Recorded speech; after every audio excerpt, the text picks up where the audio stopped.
வணக்கம் வணக்கம் நண்பர்களே, நான் உங்கள் அரேஸ் ராபி. இன்றைக்கி நம்ம பார்க்கக்கூடியது நம்ம வாழ்க்கையின் முன்னேற்றத்தை பாதிக்கக்கூடிய 7 விதமான தடை கற்கள், 7 ஹர்டில்ஸ். நம்மளுடைய தோல்வி எல்லாத்துக்குமே காரணமானது. அதை தான் இன்றைக்கி நம்ம பார்க்க போகிறோம். மேலும் அந்த 7 தடை கற்களை எப்படி நமக்கு வெற்றி தரக்கூடிய படிக்கற்களாக மாற்றுவது அப்படின்றதை எல்லாத்தையும் இந்த காணொலியில் நம்ம பார்ப்போம்.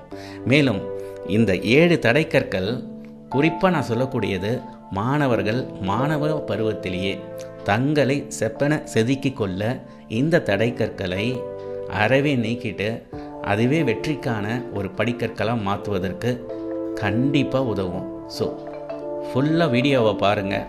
உங்கள் வாழ்க்கையில் இந்த தடைக்கற்களை வெற்றிக்கான படிக்கற்களாக மாற்றுவதற்கான ஆயத்த பணி தொடங்குவோம்.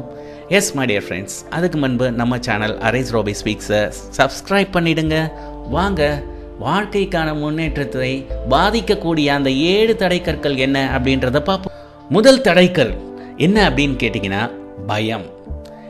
எப்படி இந்த அச்சம் அப்படின்றது நம்மிடையே இருக்குது அப்படின்னு பார்த்தீங்கன்னா, எப்பொழுதுமே நம்ம சில சமயங்கள் எந்த ஒரு செயலை செஞ்சாலும் சரி, இதை நம்மளால் செய்ய முடியுமா அப்படின்ற ஒரு எண்ணம் இருந்துச்சுன்னு வச்சுக்கோங்களேன், அதுவே நமக்கு ஒரு மிகப்பெரிய பயத்தை உண்டாக்கும்.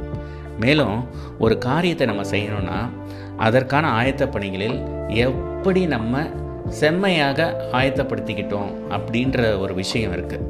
அதில் ஏதாவது ஒரு சின்ன ஒரு தவறு நடந்துச்சுன்னு வச்சுக்கோங்களேன், கண்டிப்பாக இந்த பயமானது மிகப்பெரிய அளவில் நம்முடைய வாழ்க்கையில் நம்ம இலக்கை நோக்கி செல்வதற்கு இது மிகப்பெரிய தடைக்கற்களாக அமையும். Fear is the ultimate reason which is the cause for all your problems and failure. So fear equal to failureன்னு நீங்கள் வச்சுக்கலாம். ஸோ பயம் அப்படின்றது நம்ம வாழ்க்கையில் எல்லாருக்கும் பயம் இருக்கும். கண்டிப்பாக பயம் இல்லாமல் யாரும் இருக்க மாட்டோம். ஆனால் அந்த பயம் அப்படின்றது எப்படி நம்மிடையே அதை கையாளுறோம் அப்படின்னு தான். இப்போ பயம் அப்படின்றது ஒரு காரியத்தை நம்ம எடுக்கிறோம். ஏற்கனவே நமக்குள்ளார ஐயோ இதை நம்மளால் செய்ய முடியுமா, இதை எப்படி நம்ம செய்யறது, இதுக்கு என்னென்னலாம் நம்ம எப்படி நம்ம ஆயத்தப்படுத்திக்கிறது அப்படின்ற ஒரு பலவிதமான கேள்விகள் எழுப்புவதை விட, இதனை செம்மையாக செய்யாமல் போனால் தோல்வி என்பது நமக்கு நிச்சயம். ஸோ அந்த தோல்வி இல்லாமல் இருக்கிறதுக்கு நம்ம என்ன செய்யணும் அப்படின்னு அந்த மாதிரி ஒரு பயத்தை நம்ம ஒரு விதமான அலைன்மெண்ட் கொண்டு போனோன்னா கண்டிப்பாக இந்த ஃபியர் அப்படின்றதே நமக்கு வேறு விதத்தில் நம்முடைய வெற்றிக்கான ஒரு வழியாகவே அமையும். ஃபியர் அப்படின்னாலே ப்ராப்ளம்ஸில் போய் முடியும். அடுத்து அந்த ப்ராப்ளம்ஸ் அதிகமாக ஆக எதை தொட்டாலுமே விளங்காமல் போயிடும். எல்லாமே தோல்வியில் தான் முடியும். ஸோ எதற்கும் எந்த சமயத்திலையும் பயம் அப்படின்றத இல்லாமல் எந்த ஒரு செயலை செய்வதற்கு முன்பு உங்களை நீங்கள் ஆயத்தப்படுத்தி கொள்ளுங்கள். அச்சம் தவிர் அப்படின்னு சொல்கிறோம்ல, அதுதாங்க. ஸோ இந்த தடைக்கற்கள் அப்படின்னு சொல்கிறதுல இது அச்சம், ஃபியர். இந்த ஃபியர் அப்படின்றதுலேருந்து நீங்கள் மீண்டும் வெளியே வரணும் அப்படின்னா நீங்கள் எப்படி இருக்கக்கூடாதுன்னா, எதையாவது பார்த்த உடனே பயத்தில் உடனே அந்த இடத்த விட்டு ஓடி போயிடுறது, அப்படி இருக்காதீங்க. அடுத்தது, அதை பார்த்த உடனே ஃப்ரீஸ் ஆகிடாதீங்க, உறைஞ்சி போயிடாதீங்க எதுவுமே செய்ய முடியாமல். அடுத்து ஃப்ளைட்டு பறந்து ஓடிடுறது, ஐயோ சாமி எனக்கு இந்த இதே வேண்டாம்ப்பா, பிரச்சனைனாலே நம்மளால் முடியாதுன்னு. ப்ராப்ளம்ஸை ஃபேஸ் பண்ண கற்றுக்கோங்க. அந்த ஒரு மனதைரியத்தை உங்களுக்குள்ளார ஏற்படுத்திக்கிட்டிங்கன்னா உங்கள் பிரச்சனை மட்டும் தீர்வதாக இருக்காது, கண்டிப்பாக நீங்கள் நினைத்தது நிறைவேறும். நண்பர்களே, அடுத்து பார்த்தீங்கன்னா ஷைனஸ். இந்த வெக்கப்படுறது பார்த்தீங்கன்னா எல்லார்கிட்டேயும் இருக்கும். ஏன் சில ஆசிரியர்கள் கூட பார்த்தீங்கன்னா சூப்பராக கிளாஸ் எடுப்பாங்க, அதே மேடையில் ஏறி ஒரு 2 நிமிஷம் பேசுங்க அப்படின்னா அவங்களுக்குள்ளார ஒரு வெக்கத்தை பார்க்கணுமே. அப்போ மாணவர்கள் எப்படி இருப்பாங்க? ஸோ ஷைனஸ் அப்படின்றது எல்லாருக்கும் இருக்கக்கூடியது தான். ஆனால் அந்த ஷைனஸே நம்ம எப்படி அதுலேருந்து மீண்டு வருவது சொல்கிறேன் கேளுங்களேன். எல்லாருக்கிட்டையும் சகஜமாக பேச கற்றுக்கோங்க. ஜாலியாக பேசுங்க. நீங்களே பார்த்துருக்கலாம், ஒரு சில பேர் பார்த்தீங்கன்னா ரொம்ப கலகலப்பாக பேசிக்கிட்டே இருப்பாங்க. அவங்கள்ட்டலாம் விஷயம் இருக்கோ இல்லையோ, ஆனால் மற்றவங்கள்ட்ட ரொம்ப சகஜமாக பேசுகிறதுனால எந்த ஒரு சமயத்துலேயும் சரி அவங்களுடைய எண்ணங்கள் என்ன சொல்லணும்னு நினைக்கிறாங்களோ அதை வெளிப்படையாக யார் என்ன நினைப்பாங்க அதை பற்றிலாம் கவலைப்பட மாட்டாங்க, தைரியமாக பேசுவாங்க. குறிப்பாக பார்த்தீங்கன்னா சில சமயங்களில் மீட்டிங்லாம் வைக்கிறாங்க. இந்த ப்ரொஃபஷனல்ஸ்குள்ளார இருக்கக்கூடிய மீட்டிங்கில் நீங்கள் உங்கள் கருத்தை சொல்லுங்கள் அப்படின்னா ஒருத்தவங்க அவங்கவுங்க மூஞ்ச பார்ப்பாங்க. என்னென்னா ஒரு வெக்கம், மற்றவங்க என்ன நினைப்பாங்களோ, அவங்க என்ன சொல்லுவாங்களோ, இவங்க என்ன நினைப்பாங்களோ, நம்ம சொல்கிறது கரெக்டாக இருக்குமோ, இதுதான் பிரச்சனையே. அடுத்தவர்கள் என்ன நினைப்பார்கள் அப்படின்ற ஒரு விஷயத்தை நீங்கள் என்னைக்கு நினைக்கிறீங்களோ அப்போயே முடிஞ்சிச்சுங்க. ஸோ நீங்கள் என்ன நினைக்கிறீங்க, உங்களுடைய நிலைப்பாடு என்ன, அதை சொல்வதற்கு மனதைரியம் கொஞ்சம் இருக்கணும். அப்போ மற்றவர்கள் எல்லாரிடமும் ஜாலியாக பேசுகிற அந்த பீப்புள் ஸ்கில்ஸ்ன்னு சொல்லுவாங்க, அதை வளர்த்துக்கோங்க. கண்டிப்பாக இந்த ஷைனஸ், வெக்கத்திலிருந்து நீங்கள் விடுபடலாம். அடுத்து 3வதாக சோம்பல், லேசினஸ். இன்றைக்கு இருக்கக்கூடிய மாணவர்கள், இளைஞர்கள் பார்த்திங்கன்னா மொபைலும் கையும் தான் இருப்பாங்க. அதே ஒரு வேலையை செய்ய சொல்லுங்கள், உடனே அவங்களுக்கு சோம்பல் எங்கேருந்து தான் வரும் அப்படின்றதே நமக்கு தெரியாது. ஸோ சோம்பல் அப்படின்றது எந்த ஒரு செயலிலும் ஈடுபடாமல் இருப்பது தான் அப்படின்னு மட்டும் நினச்சிடாதீங்க.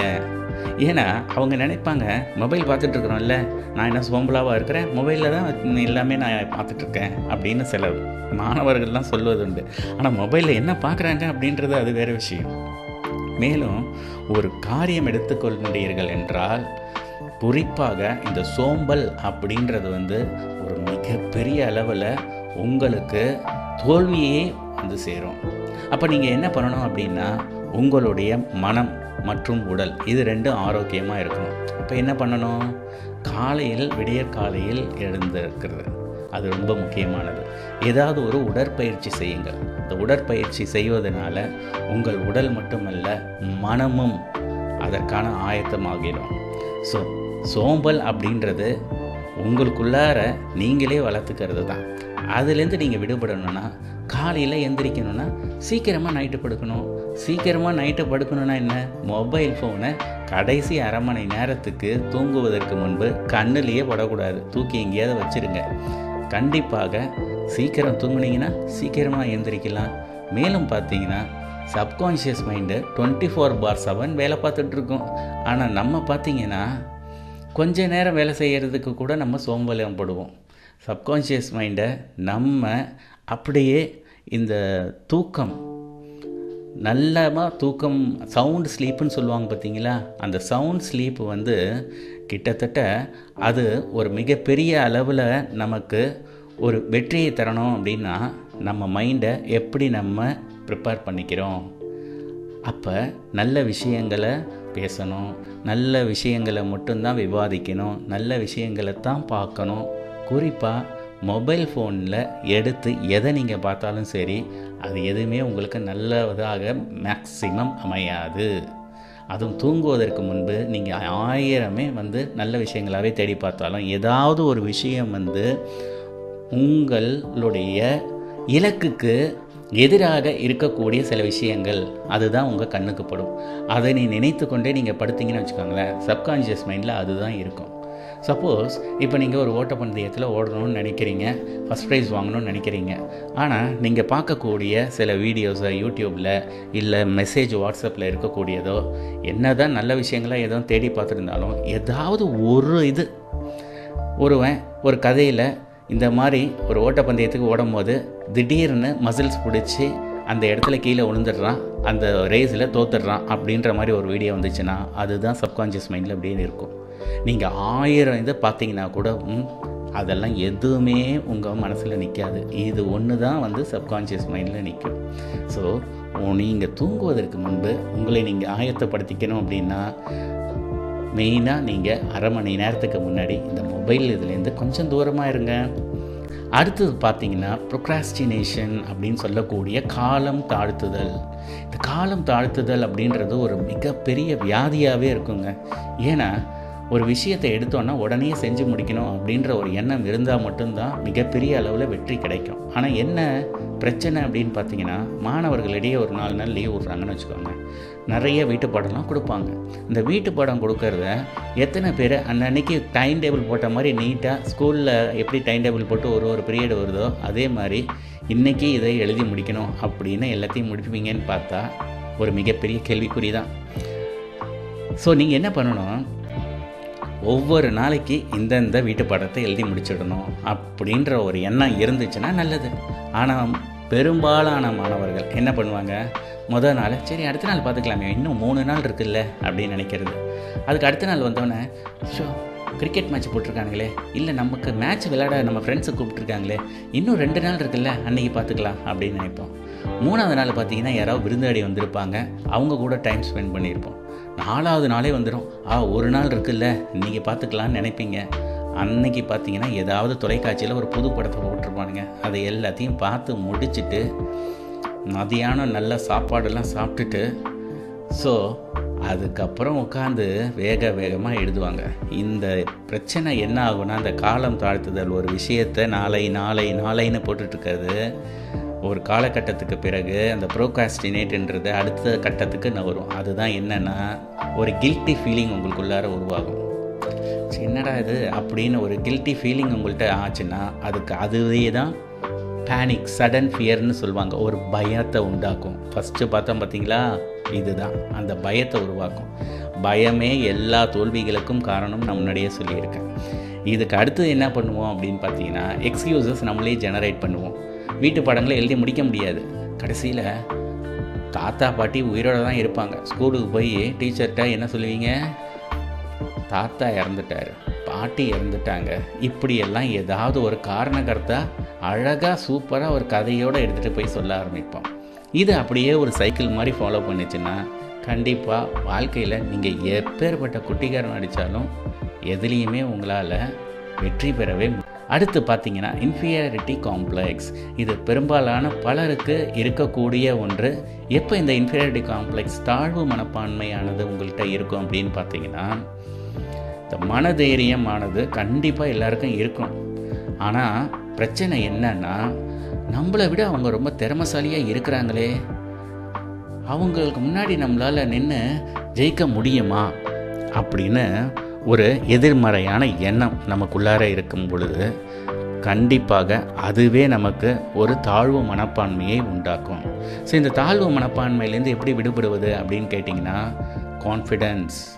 எந்த ஒரு விஷயத்தை எடுத்தீங்கனாலும் ஒரு கான்ஃபிடென்ட்டோடு அப்ரோச் பண்ணுங்கள். நம்மளால் முடியும், yes I can do it, I will do it, I will definitely achieve it இப்படின்ற மாதிரி ஒரு இதை எடுத்துக்கோங்க.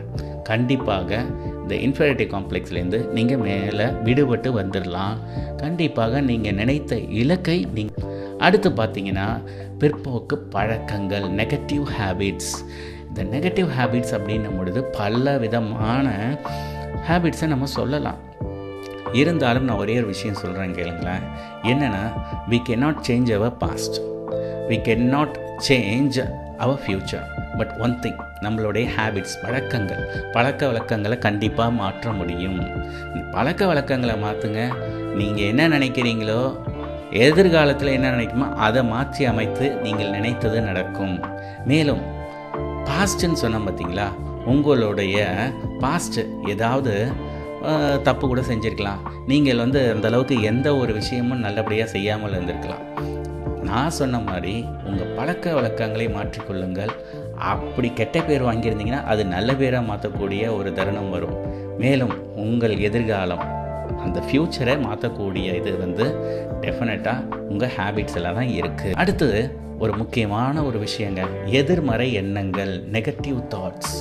இது பலருக்கு எப்பயுமே இந்த நெகட்டிவ் தாட்ஸில் தான் ரொம்ப ஆவலாக, நம்ம எந்த செய்கிறதா இருந்தாலும் சரி நம்ம எப்படியும் ஜெயிச்சிருவோம் அப்படின்னு அந்த எண்ணத்தை விட்டு, ஐயோ தோல்வியாக ஆயிடுச்சுன்னா என்ன பண்ணுறது, இது ஒத்து வரலன்னா என்ன பண்ணுறது, நம்ம செய்கிறது எதுவுமே கைகூடலைன்னா என்ன பண்ணுறது அப்படின்னு நினைக்கும் பொழுது கண்டிப்பாக அது தோல்வியில் தான் போய் முடியும். மேலும் பார்த்திங்கன்னா, நமக்குள்ளார இருக்கக்கூடிய ஒரு மிகப்பெரிய எதிரி, யாருமே நமக்கு எதிரி கிடையாதுங்க, நமக்கு நாமே தான் எதிரி. என்னென்னா, இது போன்ற எதிர்மறை எண்ணங்கள். இந்த எதிர்மறை எண்ணங்கள் இல்லாமல் இருந்தால் கண்டிப்பாக உங்கள் வாழ்க்கையில் நீங்கள் வெற்றி பெற முடியும். அதுக்கு நம்ம என்ன பண்ணணும்? இந்த செல்ஃப் டாக்குன்றதே பாசிட்டிவாக இருக்கணும். நமக்குள்ளார பேசிக்கொள்வது என்னால் முடியும், நான் கண்டிப்பாக செய்வேன். மேலும் இந்த தாட்ஸ் அப்படின்றது ஒரு நாளைக்கு கிட்டத்தட்ட 60,000 எண்ணோட்டங்கள் நம்ம சிந்திக்கிறோம். அப்போ அதில் எத்தனை நல்லது, கெட்டது, இன்பம், துன்பம், வெற்றி, தோல்வி, இப்படிலாம் பல விஷயங்களை போட்டு குழப்பிக்கிட்டு இருப்போம்ல. எதையுமே நமக்குள்ளார அந்த செல்ஃப் டாக்குன்றது பாசிட்டிவாக, இதை கண்டிப்பாக நம்ம முடிப்போம், இதை கண்டிப்பாக வெற்றியாக அமையும், கண்டிப்பாக நமக்கு ஒரு இனிமையான ஒரு சம்பவம் தான் நடைபெறும், கண்டிப்பாக எல்லாம் நல்லதாக நடக்கும் அப்படின்ற ஒரு எண்ணத்தோடு நீங்கள் செயல்படுங்க. டெஃபினட்டாக உங்கள் வாழ்க்கையை ஒரு மிகப்பெரிய அருமையான திருப்பங்கள் உண்டாகும். எஸ் மை டியர் ஃப்ரெண்ட்ஸ், இந்த காணொலியை பார்த்தமைக்கு மிக்க நன்றி. தேங்க்யூ ஃபார் வாட்சிங் this video. Stay with us connected by subscribing Arise Robbie Speaks. Thank you. Bye bye.